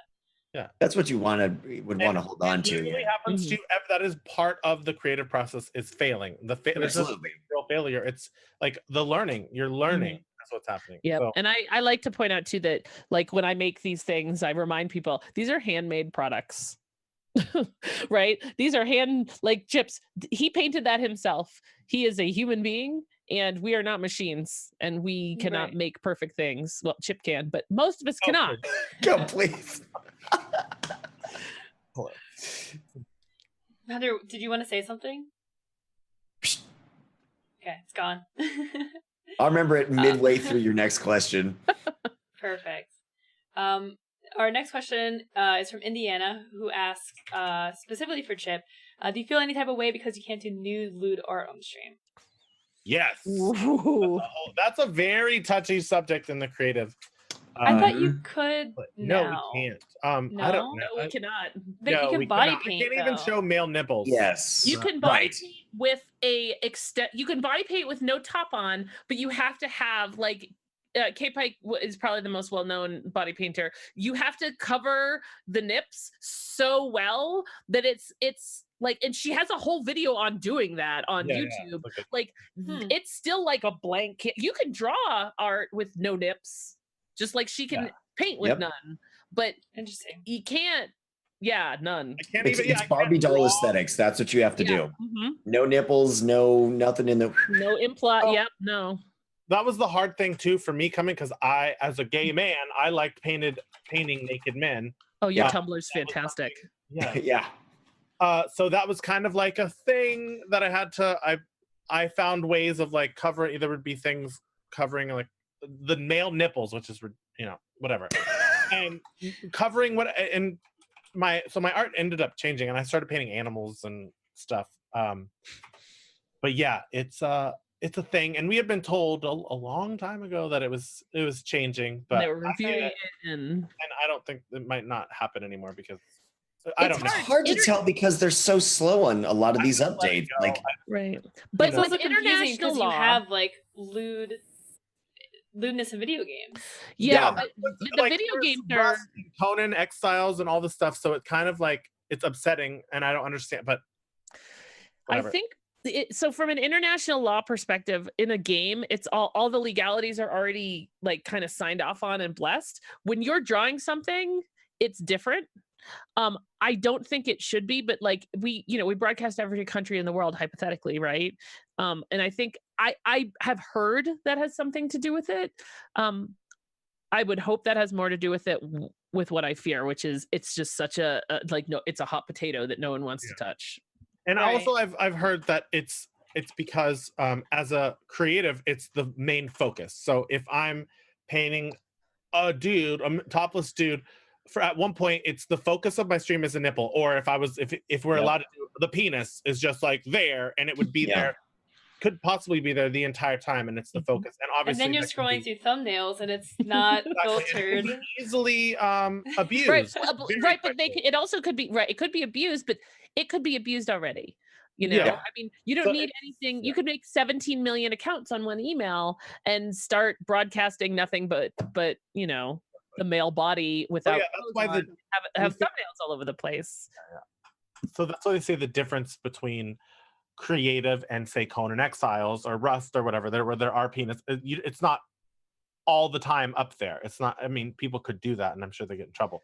And it is explicitly stated that you can't have it as a central focus of the stream, like in Mafia 3, they had Playboy or equivalent magazines, retro style, that you could flip through and whatever in the game. And because it was part of the core game, it could show up, but you couldn't sit there and linger on it. And that's something they've been really explicit about. And I feel like that ties in a little bit. I don't feel like it's a fair justification for the difference, but I kind of understand it. It's like somebody else made the game, you're going to stream the game. You can't refuse to stream every game or have all of those off of the platform just because something shows up somewhere, but they do state explicitly that you can't linger on it. Now, creating it, like Chip said, is, I could spend 30 minutes drawing and it's focused right there. Yeah. And so that kind of conflicts with that existing conversation that there are the rule. It's just it's extremely complicated. Yeah. And it does affects my work. But it's like, what are you willing to do? It's up to you.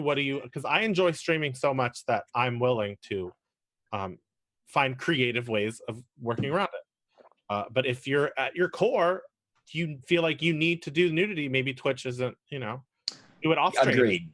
Agreed. You just have to, it's your decision. This simply might not be the place for you. Yeah, there are other. Yeah. Go there. There are other places you can go, but have fun. So our last question comes from SwiftMo, who has a legitimate question. Do you think it's harder, easier, or same level to get partnership by being an exclusive creative streamer? What do you feel is the difference between creative and gaming when trying to achieve that magic purple check mark? Well, I can say it used to be when it first started. I feel like, and there were a lot of people who were gamers that were not creative, had nothing to do with creative, decided to be creative, use that to get partnered and then leave. Yep. Yes. Whatever. A lot of them. We're all sitting here going like, I didn't realize that. Oh, actually. yes. I had no idea. Yes. Oh, yes. I have but it's fine. I'm not judging them. Do what you gotta do. Do what you gotta work. They're similar. And it was easier. It was like it was. I would not have been partnered if I was a gaming star, I don't think, because my views were nowhere near what people it takes to get partnered as a gaming streamer. But I think it was such a small thing, and they were trying to raise it up and get more stuff. Now I don't know if it's the case anymore. I don't know. It's not. And it actually, they don't have a team anymore. So no, and it's actually a little bit of a contentious point in the whole creative thing, because now it's exactly the same as it is for a gaming streamer, which I've heard, well, now no one in creative will ever get partnered because our numbers are naturally lower and this and that and this. And it goes into the same kind of funeral dirge as the whole creative is dying. But I've seen creative streamers get super huge and partnered. Yep. pure creative streamers. Frank the Pegasus, super, I mean, not to name drop or anything, but she's pretty awesome. But like she skyrocketed. Yep. And well-deserved partnership. I've seen people who are chugging along and have been for years and are still not at the numbers, and they feel as if they should get it because they've been here for a long time. And that's how it used to be. Like if you kind of paid your dues and you kind of poked at creative staff for a while, some people would get partnered that way too. I feel like a lot of this is equalized a bit, which is fortunate because the bar is lower for partnership. That's great. So if it had been this situation, but with the old requirement, the soft requirement for metrics, that would have been deeply problematic for those complaints. But now that bar is lower, and I'm happy about that. Yeah, I me feel too. like that's appropriate. And we have the secondary situation of affiliateship. So you get that really early. It's relatively easy to achieve that. Boom, base level. That didn't exist prior either. And that doesn't mean that just because something isn't as bad as it was or could be, that it's somehow good, but I think that these are adequate adjustments that sort of balance that out. Like, yes, you're not going to be able to get partnered as quickly, as readily, as easily as you would have being a creative streamer previously, but at the same time, it's a lower bar for everybody, and you're not in competition. It's not like they have a limited number of spots for it, and they're like, oh, you're creative, but you hit the numbers. Somebody else is gaming, and we're doing more of that, so we're going to get that partnership. No, it's all pretty equivalent. So I feel like that's good. I do too, especially as someone who got partnered super early on. I was the first, I might have been the first sewing streamer. There were quickly others, but there were certainly none anytime I'd look for the first month that I sewed. So as the first, and I had really good numbers, right? So I got partnered like a couple months after I started streaming. I didn't even have 1,000 followers.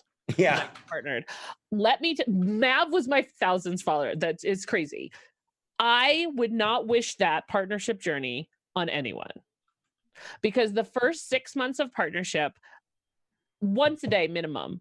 How'd you get that? Did you hack Twit? Did I hack? Yes, I hacked someone to sign my contract. Right? Yes. Oh, I turned it on. Like. And I had streaming with numbers. Like I had like people in channel and an active chat and this and that. People were still like, I see another girl has stolen a partnership. Like it would get misogynistic and I don't know, creativist. Like it was terrible. And it really put like, it throws you into a tailspin. Like, I didn't want this. Can you take this back? Can I earn it differently? Like, I'm pretty confident I can get it. I can get here. And I feel like now, like, there's no doubt. If you get partnered now, you're partnered because on your merits, not on any kind of, well, you are in creative and it's lower and this and that. You're a Twitch partner. You're not a Twitch creative partner. You're a Twitch partner. And that's what I think deep down, that's what everyone wants to be. It goes back to the same thing that people have talked about forever. It's like at the end of the day, we still bleed red blood, no matter what side of the war you're on. It's in this case, you're still bleeding purple, no matter where you're sitting on that. Yeah. So we have one more question. I lied. Wes, I must have missed his question. Wes asked, do you still reach the part of the creative process where you think, oh, I hate this, I don't even want to finish? If so, does streaming help you or hurt you at those points? Much like with game completion type stuff, it feels like the same thing. Yeah. Yes. Definitely. There have been a few times, because one of the things that I've learned through my process of just learning art is being able to, constantly, every time I work on something, I have that moment, oh my God, this is terrible. I don't know how to paint. I don't know how to do anything. I am garbage. I always have this stuff. And I've learned to like accept it and push through it and get past those parts. So it doesn't happen as much when it comes to like scrapping. I'm like, I'm going to figure out how to save this. And sometimes I'll end it. But there have been many times, though, I would say there have been several paintings where I've started on stream and they'll magically disappear and nobody. I was going to say, do you think that you're more likely to scrap a painting now that you stream, or less likely, or the same? Because I'm more likely to like I have things that I made for packs that I have literally not touched since April because I think I would be more likely to scrap it. Yeah. That we do not discuss them. To be honest, yeah, because I'm Yeah, I'll start on something and then I'll go, you know, it's not working for me. We're not doing this. And then people go, what happened to that thing? I'm like, don't talk about it. Yeah. All right. It's actually happened a lot now that I think about it when I'm starting to think of pieces. Yeah. So.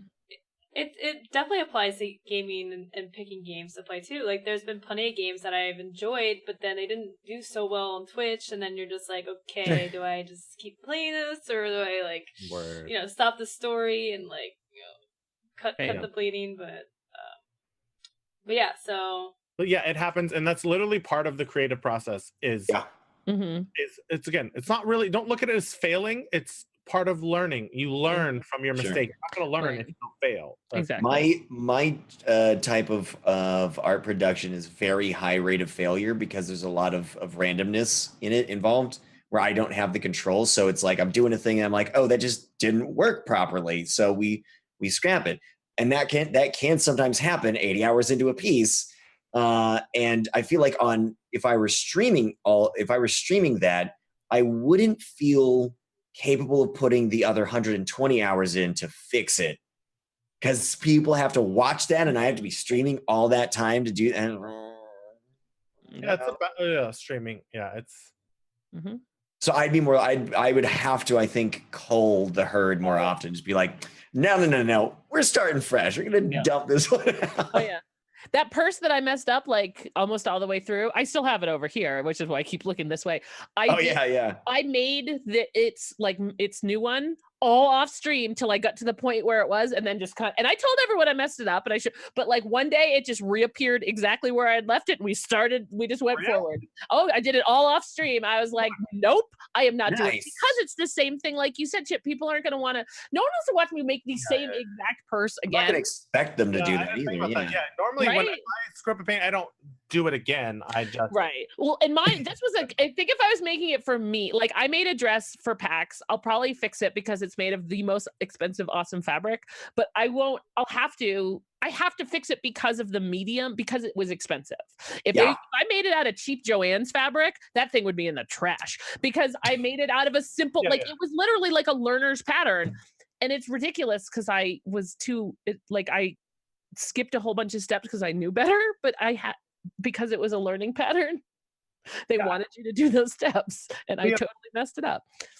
That's actually a point that I didn't you just reminded me, like when it's commission, I don't have the luxury of not doing it, right? So when it's a commission, there are actually multiple times where I've had a commission, I have struggled so hard where I don't know what I'm doing, and it will take me a long time. And sometimes I'll say, okay, listen, we're obviously going to finish this, and I'll figure out how to, but it just hasn't come to me on how to fix this. We're going to put it aside, and I'll explain to the person that's going to commission. I just need time to marinate it and think about it, and I'll move on to something else, and then bring it back and finish it. So that's one thing as well. That sometimes that can work, but it just depends, I guess. Yeah. That's awesome. So that is going to wrap it up for us, guys. We are out of time for the day. I want to give a big shout out to Chip and Misty. Thank you guys for being super informative guests. Thank you guys for having us. This was fun. Yeah, thank you. It was ridiculously good. I love this. I love this show. So me too. I learn. Honored to be on it. So I'm very honored. We have a fifth guest. What's your name? What are you all about? This is Packet.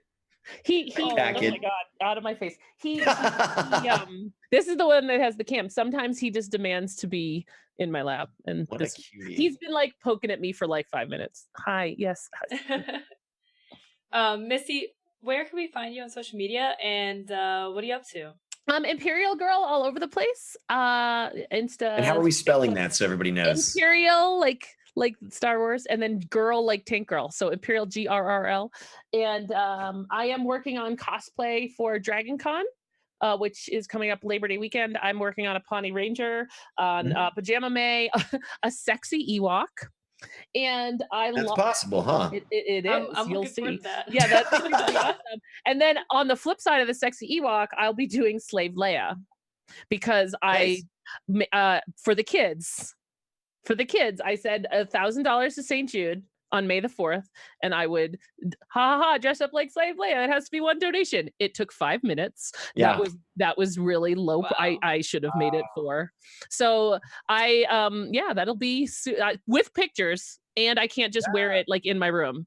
Like that was the deal. I have to walk outside in public in it. Wow. Oh my! Super goodness. You excited. should wear it at TwitchCon. I might. Cool. Maybe I'll make that a sub goal. I like it. I like it. Chip, where can we find you? So you can find me at ChipWhitehouse on everything. You know, chip like chocolate chip, White House like where the president lives. You know, one word. Follow my YouTube, youtube.com/ChipWhitehouse. I'm making videos on there as well. He has a great YouTube channel, for the record. Do I and follow? Twitter. And, yeah, all Chip. Everything's literally just Chip Whitehouse. And as for both of these guys, we were talking about before, is like actually go and follow them in these places. It is going to expand. You only live one life, and you need these people in that life. You owe it to yourself, and it's going to expand your experience of Twitch, and especially if you're interested in anything remotely creative. And I know you are because you're a human being, except for that one dude who's an android. But even then, you're probably still into it. For sure. And especially like if you have questions, I'm sure, pop into their channel. And Yes, definitely. I know we're both very open and to talk and answer any questions. Yeah. Chat in 17 places. I can't miss you. Hunter, what about you? You can find me at twitch.tv/TheHunterWild, where I stream with great frequency, except for right now, for very good reason. My girlfriend is in town, and I'm taking a little mini vacay, which has been fantastic. But it also means I'm missing a lot of meetings. Sorry, Lowco. You can also find me on Twitter at TheHunterWild TV. It's got the TV at the end because I appear on your TV sometimes, I guess. I will be starting up a Monster Hunter World on PC launch playthrough. Really excited about this. That's starting on the 9th. And one day I will stream my artwork.